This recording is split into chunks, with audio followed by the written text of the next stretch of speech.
Xabi Garagartza naiz, Pasaia Kirol Elkarteko entrenatzailea, eta Aiur Garagartzaren aita ere, bea Pasaia Kirol Elkarteko kirolaria baita.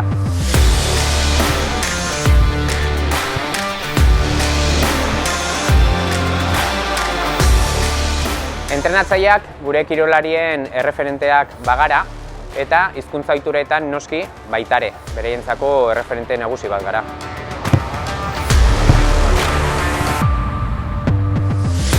Euskaraz bizi edo euskararen aldeko ohiturak dituzten gertuko kirolariak behar ditugu, eta nik uste hau izan daitekela gaur egun daukagun erronka. Niretzako nire semea guraso bezala eta entrenatzaile bezala euskaraz kirola bizitzea oso garrantzitsua da, etorkizuneko ezinbesteko balioa da, eta ni oso harro nago.